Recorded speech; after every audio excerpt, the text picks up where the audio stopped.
Friends, आज मैं जिस केस की बात करने वाला हूँ उस केस में कुछ ज्यादा ही दरिंदों ने अपना जो कि जुर्म दिखाने की कोशिश किया, क्योंकि बहुत से ऐसे जो कि रेप का केस देखे हैं जो कि लगभग कुछ रेंज में होते हैं, बट कुछ ऐसे भी रेप हो जाते हैं जिन्हें आप लोग को दूसरे के बताने में भी शर्म आता है।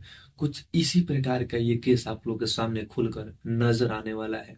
तो आज हम लोग बात करने वाले हैं जिस केस के बारे में, उस केस को आप लोग देखने के बाद आप लोग को बहुत ही ज्यादा शर्मनाक लगने वाला है।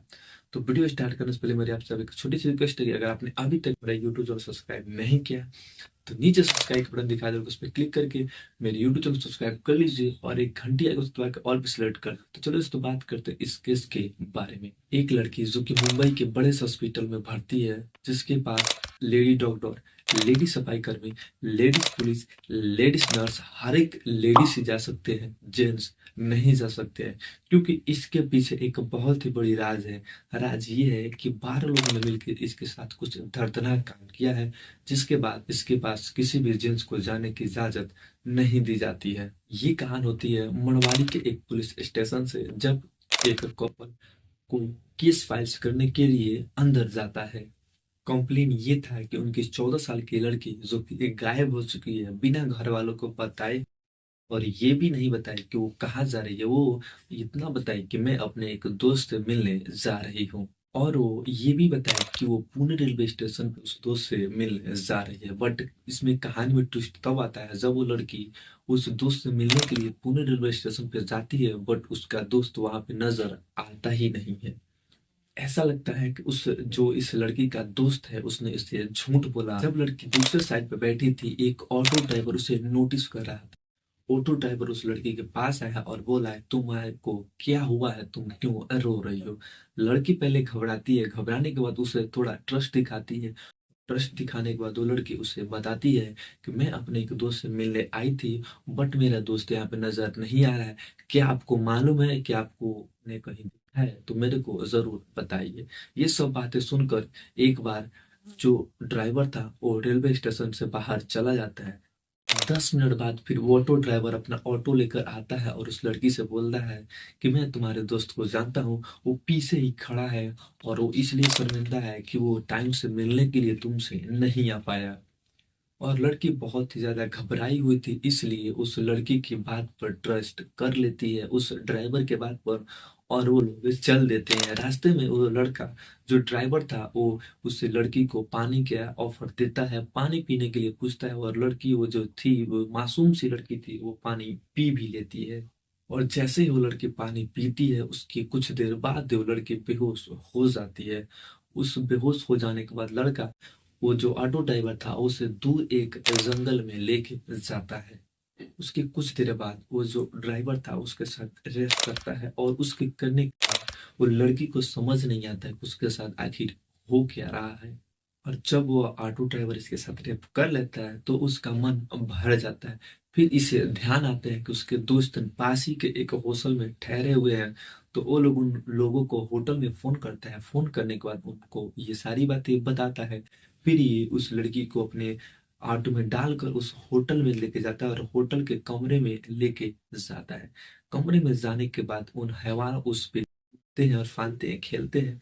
बट ऐसा कुछ नहीं है, क्योंकि उन लोगों ने जो 12 लोग थे उन्होंने इसे इस लड़की को 24 आवर्स रेप किया, या फिर 24 आवर्स बलात्कार किया। और एक और बात, ये जो होटल था ये शहर के बीचों बीच था, यहाँ पे बहुत से ज्यादा पब्लिक रहते थे। बट जब ये रेप हो रहा था तब किसी को भी ये सारी आवाज सुनाई नहीं दी, और उन हैवानों ने लगातार उस लड़की के साथ बलात्कार किया। और पूरी रात बलात्कार करने के बाद उनमें से किसी को भी इस पे दया नहीं आती। वो लड़की खाना मांगती है, पानी मांगती है, उसे बहुत ज्यादा प्यास लगता है, बहुत ज्यादा भूख लगता है, बट वो किसी ने भी उस पे दया नहीं की।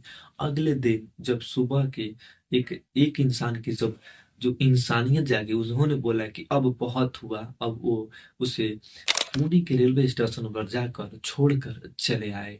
और जैसे उस लड़की को जो कि उधर छोड़ के आया जाता है पुणे रेलवे स्टेशन पे, वहां के भी जो लोग थे उधर कोई भी दया ना दिखाते उस लड़की को वहीं पे देखने के बाद एक सफाई कर्मचारी को उस पे दया आती है और वो उसे अपने कमरे में लेके जाता है, पानी वानी पिलाता है।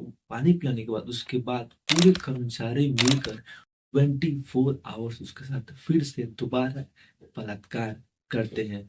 ये सब कांड चलता रहता है बट किसी को भी उस पर दया नहीं आता है कि 14 इयर्स ओल्ड लड़की की ऐसे कैसे कोई ऐसा घिनौना काम कर सकता है। ये सब बातें सुनकर आप लोगों को दिमाग खराब हो रहा होगा, बहुत ही ज्यादा बुरा लग रहा होगा, बट उससे ज्यादा बुरा मेरे को लग रहा है कि मैं इस केस की जो बात कर रहा हूँ, ये केस एक बहुत ही ज्यादा घिनौना केस है। ऐसे ऐसे लोग पता नहीं क्यों रहते हैं। तो चलिए बताते हैं आगे उस लड़के के साथ आखिर हुआ क्या। वे लोग इस लड़की के साथ घिनौना काम करने के बाद उस लड़की को पुणे रेलवे स्टेशन के ट्रेन में बैठा देते हैं। जो ट्रेन चंडीगढ़ जाने वाली थी उसमें उसको बैठा कर वो लोग अपने अपने काम पे लग जाते हैं। ताज्जुब की बात ये है कि वो लड़की पुणे रेलवे स्टेशन से चंडीगढ़ रेलवे स्टेशन के जाने में कुछ दूरी जितनी भी थी, उतनी दूरी में कोई इंसान नहीं है पूछने कि तुम क्यों रही हो, तुम रो क्यों रही हो, तुम अकेली क्यों हो, तुम घबराई हो क्यों। कोई नहीं पूछता और कोई उसे खाने को भी नहीं पूछता है। ये सब बीतते बीतते सुबह के जब ट्रेन चंडीगढ़ पहुंचती है तो चंडीगढ़ पहुंचते समय एक जो इंसान था वो अपनी इंसानियत दिखाते हुए इसके पास आता है और वो पुलिसकर्मी उस लड़की पे ध्यान देने लगता है। बट उस पुलिसकर्मी को क्या मालूम था कि वो लड़की जो थी वो पहले से ही किसी भी मर्दों से डरना पसंद करती थी। क्यों? और वो पुलिसकर्मी उस लड़की से पूछने गया कि तुम क्या हुआ है, बट वो 14 साल की जो लड़की थी वो बहुत ही ज्यादा घबरा गई थी। किसी भी जो कि मैन से उनको अपने पास आने नहीं दे रहे थे और उसने बोला कि तुम यहाँ से चले जाओ, तुम मेरे पास आने की कोशिश मत करो। ये सब बातें देखकर उसको समझ आ रहा था कि उसके साथ आखिर हुआ क्या है। और जब वो लोग ट्रेन से उतरते हैं तो वो जो इंसान था वो चाइल्ड वेलफेयर वाले लोगों को फोन करता है और वो बताता है कि यहाँ पे एक लड़की जो कि 14 साल की है वो रो रही है और बिलख रही है। फिर उसके बाद क्या हुआ चलिए आप लोगों को अच्छे से बताते हैं। फिर चाइल्ड वेलफेयर से एक लेडी आती है जो चाहती है कि वो लड़की उससे बातें करे, बट वो लड़की उससे बातें करने के लिए तैयार नहीं थी। जो लेडी थी उस लड़की पे भरोसा जता रही थी, वो सोच रही थी कि ये मेरा भरोसा करे और मेरे को ये पूरी सच्चाई बता दे, बट वो लड़की बताने को तैयार नहीं। बट जो लेडी थी वो बहुत ही ज्यादा शातिर थी, दिमाग वाली थी और उसने उस लड़की का भरोसा जीता। फिर धीरे धीरे करके उस लड़की ने जो लेडी थी उनको सारी बातें बताई कि कैसे वो अपने दोस्त को मिलने आई थी बिना घर वालों के बताए हुए। और फिर वो उसको दोस्त नहीं आया, फिर एक ड्राइवर आया उसके साथ घिनौना काम हुआ, फिर उन्हें छोड़ दिया, फिर कुछ लोगों ने घिनौना काम। ये पूरी सच्चाई बताने के बाद वो लेडी बोली कि मैं उन्हें सजा जरूर दिलवाऊं। ये सारी बातें बताने के बाद वो जो लेडी थी वो पुलिस वालों को बताती है। तो फिर जो चंडीगढ़ पुलिस थी वो मनवाड़ी पुलिस वालों के पास कॉल करके बताती है कि वो यही लड़की जो कि चंडीगढ़ पुलिस स्टेशन के पास आई है। बस तो उन्हें देनी चाहिए। जो लेडी थी और एक ऑफिसर था, उन्होंने उस लड़की के लिए चंडीगढ़ टू बॉम्बे की जो टिकट कराई और उसे बॉम्बे ले गए और बॉम्बे ले जाने के बाद एक बहुत ही बड़े हॉस्पिटल में भर्ती कराए। जब वो मुंबई हॉस्पिटल में भर्ती थी तब वहां पे इसीलिए यही कारण है कि लेडी डॉक्टर, लेडीज पुलिसकर्मी, लेडी सफाई कर्मी, लेडी नर्स यानी कि हर एक लेडी ही जाती थी। और दूसरी तरफ इधर पुलिस दोनों मिलकर मनवाड़ी और वो पुणे पुलिस दोनों मिलकर बहुत ही ज्यादा सर्च करने के बाद 100 सीसीटीवी कैमरा चेक करने के बाद वो जो ऑटो ड्राइवर उस लड़के को ले गया था उसकी इमेज सामने आ ही जाती है और उस फोटो से उस ऑटो वाले के नंबर का पता लगाया गया और पूरे पुलिस स्टेशन में उसकी जांच करने स्टार्ट कर दे गए। फिर लास्ट में वो जो ऑटो ड्राइवर था वो पकड़ा गया। पुलिस पुणे रेलवे स्टेशन पे ही उस ऑटो ड्राइवर को जाकर पकड़ लेती है और उस जो कि ड्राइवर था उसको पुलिस रिमांड पर ले लेती है। और उस ऑटो ड्राइवर की अच्छे से खतरदारी यानी कि पिटाई करने के बाद वो 12 लोगों का नाम बता देता है। और उस वो जो सफाई कर्मचारी थे जो रेलवे स्टेशन पे उनको भी धर लिया जाता है। और आप नीचे कमेंट करके मेरे को बताइए कि ये क्या उस लड़की को अच्छा से इंसाफ मिला या नहीं मिला। और ऐसे ही इन्फॉर्मेशन वीडियो के लिए मेरे चैनल को सब्सक्राइब कीजिए, वीडियो को लाइक कीजिए, वीडियो अच्छा लगे तो नीचे कमेंट में जरूर बताइए। चलिए मिलते हैं अगले ही नेक्स्ट वीडियो में नेक्स्ट क्राइम इन्फॉर्मेशन के लिए। तब तक के लिए जय हिंद, जय भारत, वंदे मातरम।